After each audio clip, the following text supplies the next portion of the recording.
আসসালামু আলাইকুম viewers, welcome to mother cooking channel. আজকে আমি আপনাদেরকে রান্না করে দেখাবো মিষ্টি কুমড়া ভাজি। আমরা অনেকেই মিষ্টি কুমড়া ভাজি খেতে একদমই পছন্দ করি না, কিন্তু এই ভাজিটা যদি একটু ভিন্ন রকমভাবে তৈরি করা যায় তাহলে বাড়ির ছোট বড় সকলেই খুবই আনন্দ সহকারে এই ভাজিটা খাবে। চলুন তাহলে রান্নার কাজ শুরু করা যাক। প্রথমে আমি চুলার উপর একটি কড়াই বসিয়ে দিচ্ছি, তারপর চুলাটি অন করে চুলার আঁচ মিডিয়ামে রাখবো। দিয়ে দিচ্ছি সয়াবিন তেল 1/4 কাপ, দিয়ে দিচ্ছি শুকনো মরিচ।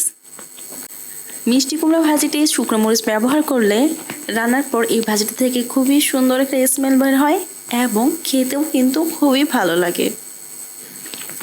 দিয়ে দিচ্ছি সাদা এলাচ 3টি, আর এই এলাচগুলোকে আমি একটু ফাটিয়ে নিয়েছি যাতে এর ভিতর থেকে খুবই ভালোভাবে এর স্মেলটা বের হতে পারে।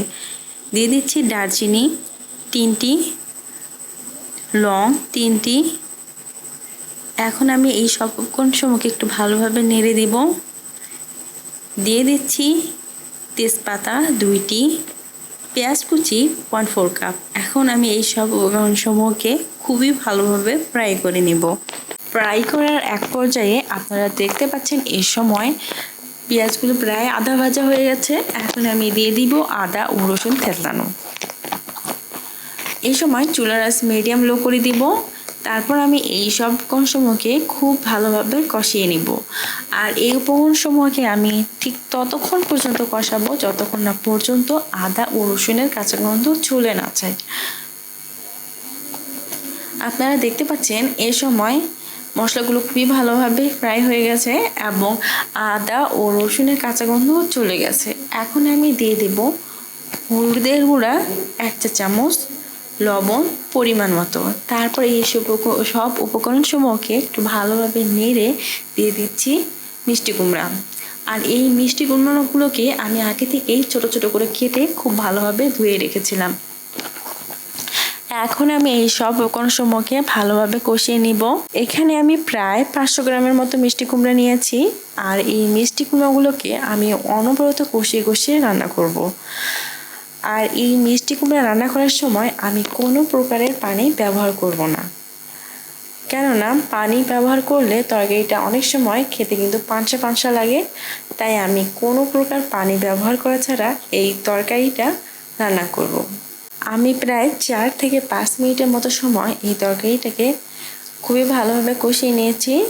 এখন আমি দিয়ে দিব রসুনের কোয়া 15 থেকে 20টি। আমি এখানে রসুনের কোয়াটা একটু বড় করে নিয়েছি।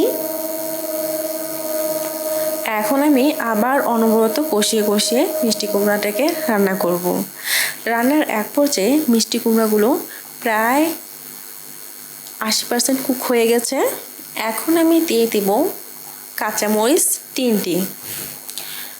এখন আবারও আমি এই মিষ্টি কুমড়াগুলোকে অনবরত কষাতে থাকব। রান্নার এক পর্যায়ে আপনারা দেখতে পাচ্ছেন মিষ্টি কুমড়াগুলো কিন্তু খুবই ভালোভাবে কুক হয়ে গেছে। এখন আমি দিয়ে দিব ধনিয়া গুঁড়া 1 চা চামচ।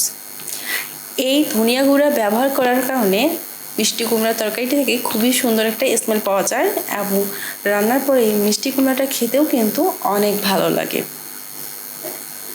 এখন আমি চুলাটি অফ করে দিব এবং এই ভাজিটা চুলার ওপর প্রায় 5 মিনিটের মতো সময় বসিয়ে রাখবো। তৈরি হয়ে গেছে খুবই মজাদার মিষ্টি কুমড়া ভাজি। প্রিয় দর্শক, এই ছিল আমাদের আজকের রেসিপি। মাদার কুকিং চ্যানেলের আরও এক্সাইটিং রেসিপি নিয়ে আপনাদের সামনে আবারও উপস্থিত হব। ভিউয়ার্স, আপনাদের সকলকে অনেক অনেক ধন্যবাদ জানাচ্ছি পুরোটা সময় আমাদের সাথে থাকার জন্য। আমি উইশ করব আপনারা সবাই ভালো থাকবেন, সুস্থ থাকবেন এবং মাদার কুকিং চ্যানেলের সাথে থাকবেন। এই চ্যানেলে নতুন হয়ে থাকলে চ্যানেলটি সাবস্ক্রাইব করুন এবং ভালো লাগলে